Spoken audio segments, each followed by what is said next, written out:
Dalton Knecht parehas ng kalagayan ni Jonathan Kuminga sa Golden State Warriors. Pero bago yan mga idol, isang malaking pangalan ang posibleng mapunta sa Lakers ngayong off-season ng walang kapalit. Ito nga ay si Brook Lopez. Magiging free agent na nga si Lopez, kaya't malayang-malaya siyang kunin ng Lakers at hindi na kailangang isama sa kahit anong trade deal. At kung tutuusin, may connection na si Brook Lopez sa Los Angeles. Dati na siyang naglaro para sa Lakers noong 2017-2018 season at tubong California rin ito, ipinanganak sa North Hollywood. Kaya kung tatanungin, tila natural lang na dito siya bumalik. Hindi lang basta veterano si Lopez, may championship experience pa ito. Isa siya sa mga haligi ng Milwaukee Bucks nang masungkit nila ang 2021 NBA title kasama sina Giannis Antetokounmpo at Jrue Holiday. Ngayong 2024-25 season, nag-average si Brook Lopez ng 12.5 points, 5.2 rebounds at 2.4 blocks per game. Solid ang contribution niya lalo na sa depensa at floor spacing. Maaari nga siyang alukin ng Lakers ng veteran minimum contract na nagkakahalaga ng humigit kumulang sa $3.3 million para sa isang taon na kontrata.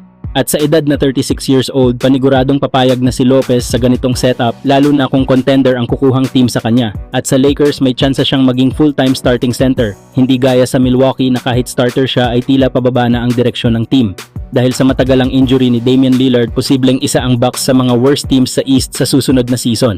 Idagdag mo pa na posibleng mag-decline ng player option si Bobby Portis para sumubok sa free agency at may usap-usapan na maaaring umalis si Giannis kapag walang malinaw na plano ang franchise. Kaya kung mag-iisip si Brook Lopez kung saan mas magandang maglaro, Lakers ang pinaka-logical na piliin. Isang contender team, may malalakas na stars tulad ni LeBron James at Luka Doncic at isang lungsod na matagal na niyang tinatawag na tahanan. At ang pinakamagandang balita, wala ni isang player ang kailangan bitawan ng Lakers para dito. Kaya ang tanong mga idol, dapat bang ibalik ng Lakers si Brook Lopez o may mas bagay pa ba sa posisyong yan? Samantalang mga idol, mukhang isa na namang young talent ang hindi nabigyan ng sapat na pagkakataon sa Lakers, si Dalton Knecht, ang 17 overall pick ng 2024 NBA draft ng Lakers. Sa totoo lang, malaki sana ang potensyal ni Knecht na magaya ang pag-angat katulad ng kay Austin Reeves kung nabigyan lang ng tamang tiwala at playing time ni Coach JJ Redick. Tandaan natin si Austin Reeves ay undrafted pero kinuha ng Lakers at agad binigyan ng standard contract para maisama sa regular season roster. Simula noon umangat ang laro ni Reeves. Sa kanyang second season, naging malaking parte siya ng Lakers run to the 2023 Western Conference Finals at hindi lang yan, nakasama rin siya sa Team USA para sa FIBA World Cup. Ngayong season, bagamat maagang natapos ang kampanya ng Lakers sa kamay ng Timberwolves sa unang round, ibang level pa rin ang nilaro ni Reeves. Nag-average ito ng 20.2 points, 5.8 assists at 4.5 rebounds per game. Kaya naman tumaas ang kanyang value at posibleng makakuha ng mas malaking kontrata. May nagsasabi pa nga na future all-star na ito.